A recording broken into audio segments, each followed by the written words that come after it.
I'll start by, talking about Steve Yzerman. And I think he's got $30 million in cap space going into this summer. And I'm going to talk about them a little bit later as we move into topic 2. So I don't want to spend too much time on why I believe Steve Yzerman is feeling the pressure. Next for me is Jarmo Kekalainen in Columbus. They go out, they hire Mike Babcock. To me, that smells a little bit of desperation. The seat is heating up. You've got Cole Sillinger, Kent Johnson, and Marinchenko are all going to be restricted free agents, not this coming season, but the following season. So what does he do? Does he commit to them long-term? Are they bridge deals? Does it play out throughout the season? So I think he's facing a lot of pressure in Columbus to finally get over the hump. And then my last one, Frank, and I know I'm going long here, it's Brian McClellan.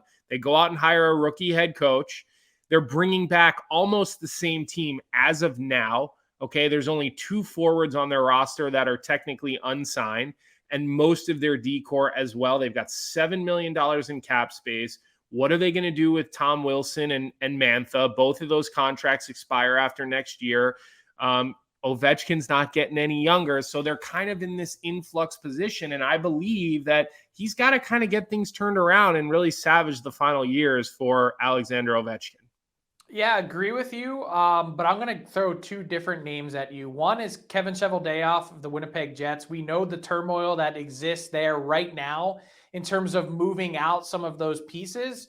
Connor Hellebuck, it depends on how you look at this. Like, you could say, wow, the Jets are in a spot where, as you look at our trade targets board from last week, look at how many Winnipeg Jets are in the top 5. Pierre-Luc Dubois, Connor Hellebuck, Mark Scheifele. Way further down the board is Blake Wheeler. And you might say, wow, like they're in a tough spot. They got to get something of real value for these guys.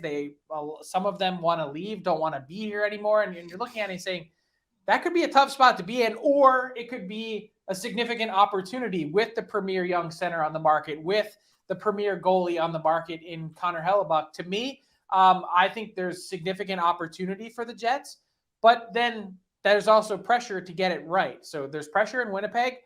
There's also pressure, I think, in Boston. Don Sweeney put a lot of his eggs in one basket for this year with the best regular season team in NHL history for good reason to go after a Stanley Cup. They fall short and lose in the first round. Are Patrice Bergeron and David Krejci coming back? And if they are or aren't, it's probably worse if they are from a cap crunch perspective. They've got to make real moves. Tyler Bertuzzi, they want to keep him. Okay, that probably means saying goodbye to Taylor Hall. If you want to try and find a way to keep Dmitry Orlov, which I don't see as a chance, you're going to need to move one, maybe multiple defensemen.